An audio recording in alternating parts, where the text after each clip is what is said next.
Hello and welcome. Qantas is Australia's international airline. Their Airbus A380s were named after pioneers of Australian aviation, be they pilots, engineers, inventors, navigators or business leaders. The first named was Nancy Bird Walton, the first woman to fly a commercial aviation service in Australia.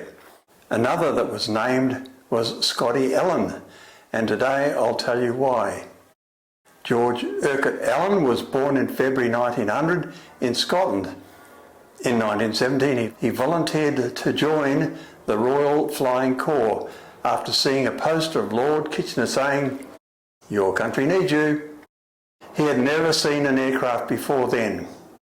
He was an exceptional student and was posted to the Western Front, where he flew the Avro 504K, BE-2E and the Agile Sopwith Camel.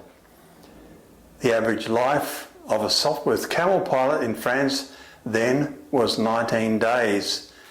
Many died as they did not know the technique of exiting a spin. After the war he qualified as an engineer before rejoining the RAAF to serve in Mesopotamia, which is now Iraq, as an aircraftsman. When they asked for volunteers to learn to fly, he applied. They had no clue that he had been a fighter pilot in the last war. In 1929, pioneer Australian aviator Charles Ulm went to London to recruit pilots with multi-engine experience for Australian National Airways. Scottie was highly regarded for his skills flying the Avro 10 aircraft. Charles knew Lord Coulson, and Scottie was released from the RAF. Then as now, it's not what you know, but who you know. Next, Scottie was on a ship to Australia, a place he knew nothing about, but which he thought of as an island full of. He flew on the first airmail flights from Sydney to Brisbane with Charles Kingsford Smith, and from Sydney to Melbourne with Pat Hall. Scottie said that he flew from point to point following a straight line without much regard for fog or clouds. This is how he flew in the UK. He said the practice was that Australian pilots flew valleys, rivers and railway lines, often getting lost and diverting around weather. Here is Scottie explaining his instrument flying rules technique. Well, an aeroplane is a funny thing. It has a rudder and it's got ailerons. Ailerons to keep it level, the rudder in the direction you want to go on. Now, an aeroplane that's properly rigged, if you keep it going in a straight line, the tilt in either way, as long as the aeroplane doesn't turn, the tilt doesn't matter. It'll straighten itself up, so that you really, in those days, I flew on what is known as the turn indicator on the rudder only. You didn't bother the ailerons at all. And in your cockpit, you obviously had the instrument that gives the 4.5 meter to tell you whether you were level or not was deceptive. No good as an instrument. The airspeed indicator, if it showed the speed was higher than it was, you pull the nose up till the... In 1931, in the Southern Cross, Scottie and Kingsford Smith flew to Kupang, Timor, to collect airmail from England from the City of Cairo aircraft that had crashed there, a headline-breaking newspaper story of the time. In September 1931, Scottie Allan was co-pilot in the Avro 10 trimotor Southern Star on the 17-day first all-Australian airmail flight to England. These were the days when aeroplanes were string bags flown by pilots and navigators by the seat of their pants. They were flimsy aircraft, unreliable, often dangerous and with no navigational aids.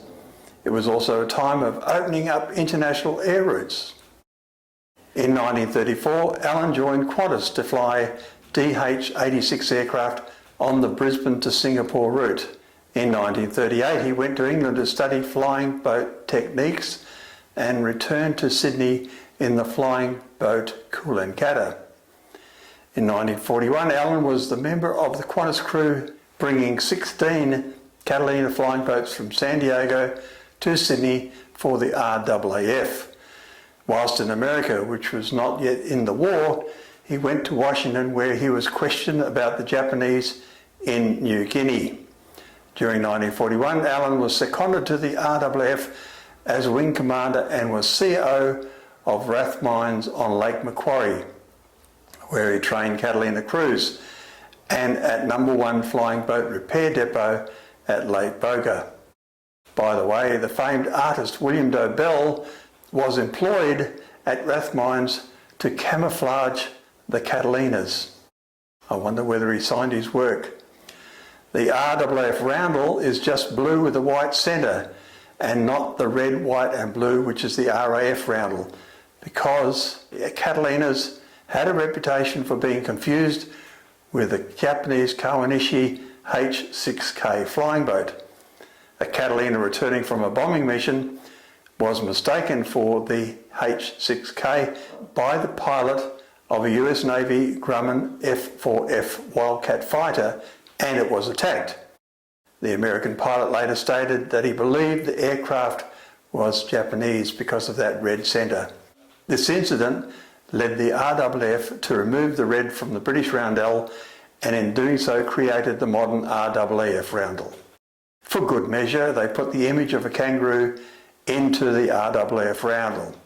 After the war, Allan rejoined Qantas as London manager, then as controller of technical developments, where he was chief advisor on aircraft types. Allan retired from Qantas in 1961 as deputy chief executive and deputy general manager. After his retirement, he held positions on many boards including Fiji Airways, Air Pacific, Polynesian Airlines and Malayan Airways. He was made a commander of the British Empire for his services to aviation in 1957. The Australian War Memorial has 5 audio tapes of Scottie being interviewed for the Archive of Australia in the War 1939-1945. I put a link to this in the description. Scottie died in 1996 at Sydney, aged 79. Thank you for watching, and please subscribe if you haven't done so already. Thank you.